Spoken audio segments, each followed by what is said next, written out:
es el momento en el cual la producción de petróleo se estanca y a partir de ese momento empieza a decrecer.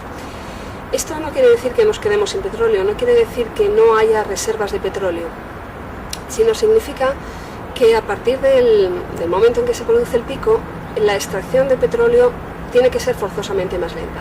Y esto es así por motivos geológicos. Se debe a la geología de los pozos, se debe a que el petróleo es un líquido, a que está mezclado con gas, que está mezclado con agua, que está embebido en las rocas. Y entonces los pozos no son capaces de proporcionarnos todo el petróleo que queremos sacar. Aunque tengamos las reservas, no podemos sacarlas a un ritmo muy elevado porque los pozos no dan más de sí.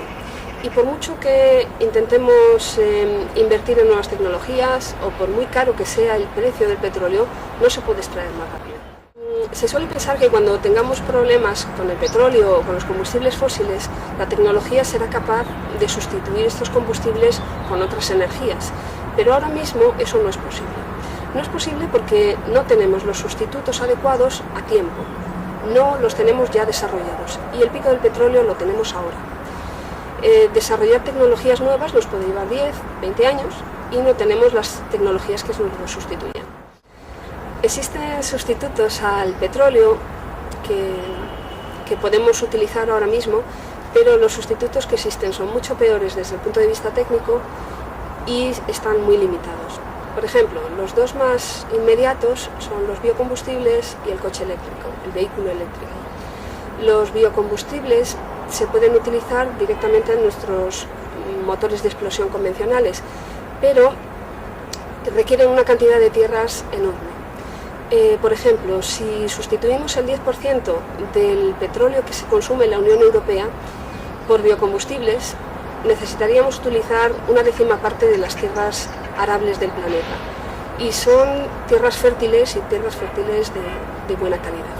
Eso quiere decir que no podemos escalar el enorme consumo de petróleo que nosotros tenemos y sustituirlo por biocombustibles. Los biocombustibles están causando problemas de erosión ya muy importantes en algunos países. Se están destrozando selvas y se están destrozando y erosionando tierras muy fértiles para cultivar biocombustibles. Y están compitiendo ya con los alimentos, o sea que están presentando unos problemas ecológicos ya muy importantes y aumentar su producción pues puede que no sea posible. Los vehículos eléctricos tienen el problema de las baterías. Las baterías tienen muy poca capacidad de almacenamiento de energía si las comparamos con el petróleo. Si consideramos el conjunto del coche eléctrico, tiene 15 veces menos capacidad de almacenar energía. Eso significa que los coches eléctricos tienen muy poca autonomía y tienen que ser vehículos muy ligeros para no necesitar demasiada energía.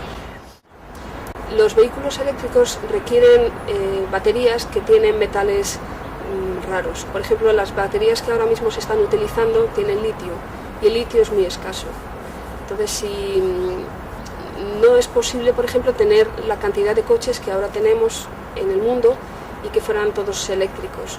Necesitaríamos más litio del que se conoce que existe en la Tierra. Ahora mismo lo único que podemos hacer es ahorrar petróleo, porque sustituirlo por otra cosa, pues podemos sustituirlo parcialmente para aplicaciones muy limitadas, pero no lo podemos sustituir globalmente.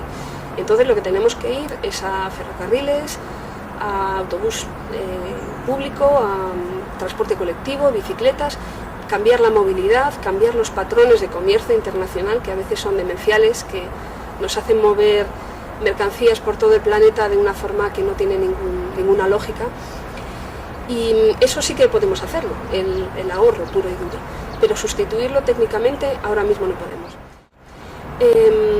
Todavía tenemos tiempo de sustituir las energías fósiles que nos generan electricidad y que nos generan otro tipo de combustibles por energías renovables. Eso podemos hacerlo no sin esfuerzo, será un esfuerzo importante, un esfuerzo económico, pero todavía estamos a tiempo de conseguir un 100% de electricidad renovable, por ejemplo, para 2050. Eso podríamos conseguirlo, siempre y cuando el consumo no creciera mucho y estuviésemos dispuestos a invertir en ello.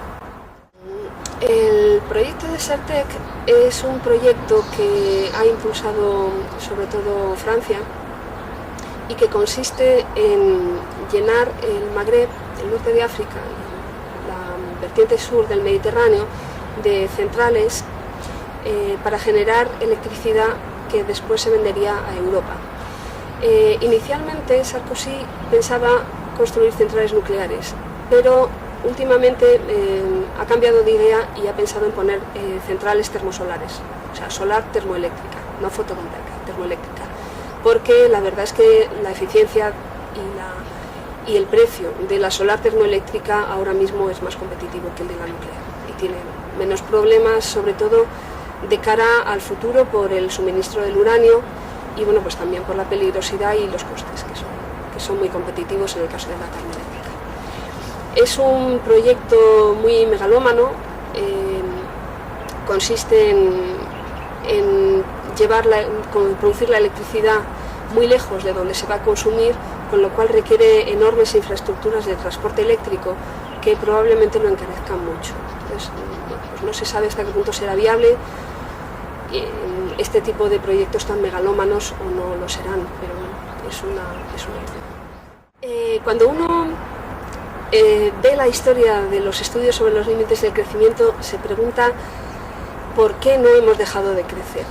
Es una cosa que sorprende mucho, porque los estudios del Club de Roma nos decían algo muy obvio y durante estos 40 años parece bastante obvio que en algún momento tendremos que dejar de crecer, sobre todo materialmente, tendremos que dejar de consumir cada año más recursos naturales. Y sin embargo parece que no lo hacemos, porque hay como una fuerza muy importante en nuestra sociedad que nos obliga a crecer. El crecimiento económico es una especie de dogma. ¿Por qué el crecimiento económico es un dogma? Bueno, pues probablemente por algo muy sencillo, y es porque nuestro sistema económico está basado en el banco. Y el sistema bancario actual, que se llama el sistema capitalista, está basado en el préstamo con interés. Significa que nosotros vamos al banco, dejamos un dinero en depósito y el banco nos devuelve un interés, nos da un interés por ese depósito. Esto hace que el dinero siempre tienda a crecer, que la masa monetaria crezca. Y si la riqueza real, si la riqueza material no crece a la vez que crece el dinero, se produce un desequilibrio entre el mundo económico monetario y el mundo económico físico, la riqueza real. Entonces, claro, el sistema monetario está siempre forzando al mundo físico a respaldar ese dinero con riqueza real, con lo cual está siempre haciéndonos crecer. Y es muy difícil no crecer materialmente mientras la economía tiene esa tendencia a estar creando siempre dinero. Se ha intentado durante estos 40 años hacer que la economía se vuelva menos material, que crezcamos utilizando menos recursos materiales y contaminando menos. Pero la verdad es que después de estos 40 años se puede ver que no lo conseguimos, que al final se puede mejorar un poquitito la eficiencia de nuestra sociedad, pero al final el crecimiento económico termina siendo crecimiento material siempre y consumo de recursos y energía. Estamos basados en una cultura del más y más y tenemos que empezar a plantearnos cómo llegar a una cultura del suficiente, una cultura que esté basada en el acomodar la humanidad a sus límites y que esté basada en pensar cuáles son esos valores y cuál es ese estado en el cual ya tenemos suficiente. Y a mí me parece que una de las cosas que es más importante cambiar es el concepto de empresa. Habría que cambiar también el sistema bancario y habría que crear una economía que no esté pensada para crecer, sino que esté pensada para durar.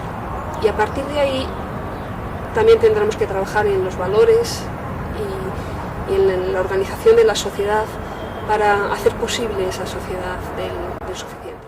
Podemos tomar inspiración en culturas antiguas, en culturas que están más ligadas a la tierra y culturas que están basadas en el concepto de límite. Podemos volver también a nuestra propia tradición, que a veces nos hemos olvidado mucho de ella, que estaba basada también en sociedades limitadas y sociedades que sabían vivir mejor con el entorno. Pero sobre todo yo creo que tenemos que quitarnos de la cabeza ese mito que nos hemos creado de la sociedad tecnológica, que ha despreciado todas las culturas ligadas a la tierra, que ha despreciado todas las culturas tradicionales y que ha pensado que podíamos innovar y crecer sin límites apoyándonos en la tecnología. Y y que nos ha creado todos esos mitos que en los años 70 eran tan habituales, de que íbamos a poder vivir en las lunas de Saturno, ir a por minerales a Marte y tener robots que fueran prácticamente como humanos. Nos hemos llenado mucho la cabeza de ese sueño tecnológico, de esa utopía tecnológica, y ahora mismo estamos viendo que la tecnología nos ha dado muchas cosas, pero que son muchas cosas accesorias y que en lo importante hemos fallado. Hemos fallado, por ejemplo, con la fusión nuclear, hemos fallado en controlar la energía de fisión nuclear, no sabemos qué hacer con sus residuos. Todavía no tenemos energía para sustituir los combustibles fósiles, o sea que tenemos que ser un poquitito más humildes con la tecnología y bueno, no contar con ella como la única solución para el ser humano.